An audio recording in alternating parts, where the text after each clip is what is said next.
तो पिछले एपिसोड में हमने देखा कि डीमंस ने सभी कॉन्टिनेंट पर हमला कर दिया था। ज़ुइंग और उसके दोस्त काफी सारे डीमंस को मारने में कामयाब हो जाते हैं, पर इस दौरान लिंक्सी मारी जाती है।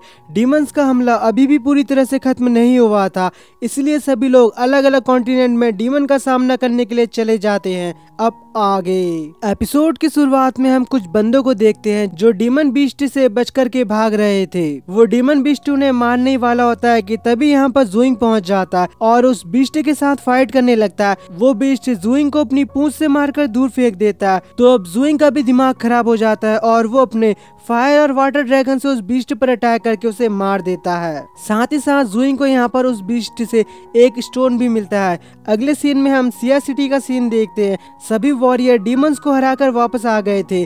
इसके बाद वो सभी एल्डर के पास जाने लगते हैं। पैंग सान अभी भी लिंक्सी को याद कर रहा था, तो ज़ुइंग कहता है कि तुम्हें भी हमारे साथ चलना चाहिए। अगले सीन में हम एल्डर्स को देखते हैं। यहाँ पर एल्डर्स की मीटिंग रखी गई थी। एल्डर साहब कहते हैं कि इस बार डीमंस का हमला बड़ा अजीब था, वो लड़ाई को बीच में ही छोड़ करके भाग गए। इस पर एल्डर सीकॉन्ग कहते हैं कि डीमंस हमारे ताकतवर वॉरियर को देखकर डर के भाग गए, वो बहुत ही ज्यादा कमजोर है। मुझे तो हमारी जीत अभी से नजर आ रही है। इस पर एल्डर चैन कहते हैं कि डीमंस कुछ तो बड़ा कर रहे हैं, इसलिए वो लड़ाई को बीच में छोड़कर भाग गए। शायद उन डीमंस का यहाँ आने का कोई मकसद था, जो मकसद उनका पूरा हो चुका है और इसके बारे में हम कुछ भी नहीं जानते हैं। इसलिए हमें एक टीम बनाकर उन डीमंस का पीछा करना चाहिए ताकि हम उन डीमंस के बारे में जानकारी निकाल सके। तो एल्डर यून भी कहते हैं कि मैं आपकी बात से सहमत हूँ। इसके बाद एल्डर रोंग कहते हैं कि ये डीमंस इतने ताकतवर नहीं है कि हमें इनसे घबराने की जरूरत है। तो ज़ुइंग कहता है कि अगर इस बार कमजोर डीमंस ने हम पर हमला किया, पर क्या पता अगली बार इससे भी ज्यादा पावरफुल डीमंस हम पर हमला करे, तो हमें इन डीमन का पीछा करके इन्वेस्टिगेशन करनी चाहिए। इस पर एल्डर रोंग कहते हैं कि ये डीमंस हजारों सालों से ऐसे ही हमला करते आ रहे हैं, इसलिए हमें डीमंस के बारे में इतना चिंता करने की जरूरत नहीं है। एल्डर चैन और एल्डर रोंग के बीच बहस होने लगती है। एल्डर रोंग डीमंस के बारे में इन्वेस्टिगेशन करने के लिए अपना समय खराब नहीं करना चाहते थे, पर दूसरी तरफ एल्डर चैन डीमंस के बारे में इन्वेस्टिगेशन करना चाहते थे। तभी एल्डर साहब उन्हें शांत कराते हुए कहते हैं कि हमें आपस में इस तरह से नहीं झगड़ना चाहिए, क्योंकि डीमंस ने काफी तबाही मचाई है। डीमंस ने जो हमारा नुकसान किया है, हमें भी उसकी भरपाई करनी है और इसीलिए हमारे पास इतना ट्रेजर और इतना समय भी नहीं है कि हम डीमंस पर इन्वेस्टिगेशन कर सके। पर अगर डीमंस दोबारा हम पर हमला करेंगे तो हम उन डीमंस के बारे में इन्वेस्टिगेशन जरूर करेंगे। और ज्यादातर एल्डरों का भी मानना यही था कि हमें डीमंस का पीछा नहीं करना चाहिए। इसलिए ये मीटिंग यहीं पर खत्म हो जाती है और सभी लोग यहाँ से चले जाते हैं। इसके बाद हम मास्टर क्यूबाई और ज़ुइंग को देखते हैं। मास्टर ज़ुइंग से कहते हैं कि अब तुम क्या करने वाले हो। तो ज़ुइंग कहता है कि मैं यूजिन को लेकर स्नो ईगल टेरिटरी जाने की सोच रहा हूँ। तो मास्टर कहते हैं कि मैं तुम्हारा प्यार देखकर जेलस फील कर रहा हूँ। ज़ुइंग कहता है कि आपको भी अपना प्यार जल्द ही मिल जाएगा। तो मास्टर उसकी बात सुनकर किसी के बारे में सोचने लगते हैं। इसके बाद वो दोनों साथ में ड्रिंक करते हैं। अगले सीन में हम देखते हैं कि ज़ुइंग एल्डर चैन से मिलने के लिए आता है।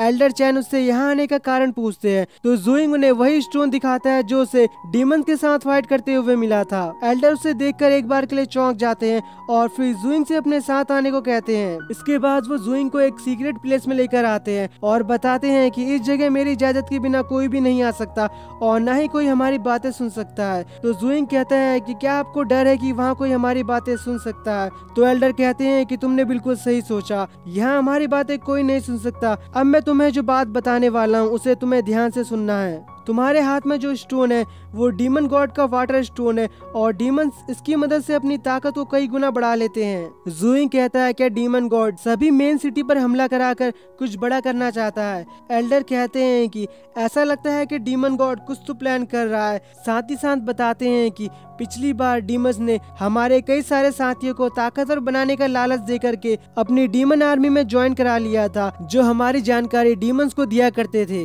पर हमने उनमें से कई सारे लोगों को पकड़ लिया था, पर कुछ लोग थे जो उस समय बच गए थे और इस बार डीमन गॉड दोबारा आ रहा है। मुझे डर है कि कहीं वो दोबारा से कई सारे लोगों को लालच दे करके डीमन गॉड अपनी सेना में भर्ती न करा ले। तो ज़ुइंग गुस्से में कहता है कि डीमंस ने न जाने हमारे कितने भाइयों को मार डाला, कोई इतना कैसे गिर सकता है कि वो डीमन गॉड की आर्मी में शामिल हो जाए। इसके बाद एल्डर चैन कहते हैं कि मेरे पास एक प्लान है, मैं गुप्त रूप से कुछ लोगों को डीमंस के बारे में पता करने के लिए भेजूंगा और ज़ुइंग से भी ट्रेनिंग करके जल्दी ही ब्रेक थ्रू करने को कहते हैं। साथ ही साथ कई सारे पावरफुल डीमन और डीमन गॉड्स के बारे में जुइंग को बताते हैं। जुइंग कहता है कि मैं और ज्यादा मेहनत करूंगा, मुझे यकीन है कि मैं जल्दी सेंट्री लेवल पर भी पहुंच जाऊंगा। इस पर एल्डर कहते हैं कि मुझे तुम पर पूरा भरोसा है और तुम्हारी ट्रू मीनिंग की ताकत लड़ाई में हमारे काफी काम आएगी, तुम ही अब हमारी आखिरी उम्मीद हो। जुइंग कहता है कि मैं आपकी उम्मीदों पर जरूर खड़ा होऊंगा। अगले सीन में हम सुकिन को देखते हैं जो जुइंग के लिए एक ड्रेस तैयार कर रही थी। तभी एक सर्वेंट आकर बताती है कि मास्टर जुइंग वापस आ गए हैं। सुकिन देखती है कि जुइंग यूजिन के साथ आया था।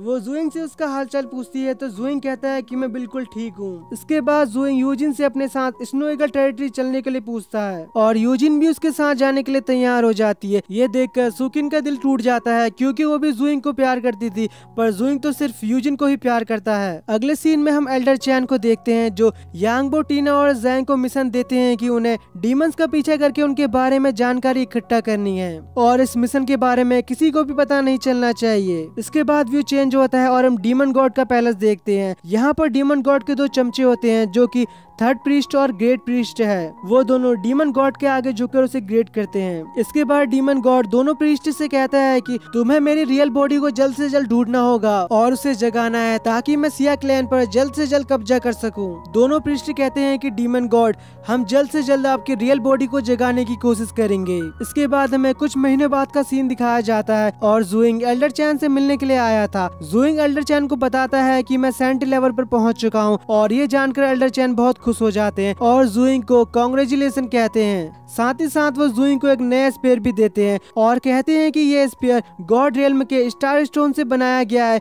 ये स्पेयर किसी भी धातु को काट सकता है। इसके बाद वो जुइंग को एक नई ड्रेस देते हैं और बताते हैं कि इस ड्रेस को वाटर और फायर एलिमेंट की ट्रू मीनिंग से रिफाइन किया गया है और ये तुम्हारी पावर को बहुत बढ़ा देगा। जुइंग कहता है कि मैं तो बस अभी सेंट्री लेवल पर पहुंचा हूँ और आपने जो मुझे ट्रेजर दिए हैं वो डेमीगॉड लेवल पर पहुंचने पर मिलते हैं। एल्डर कहते हैं कि तुम्हें ज्यादा हम्बल होने की जरूरत नहीं है, तुम्हें ये ट्रेजर रख लेने चाहिए।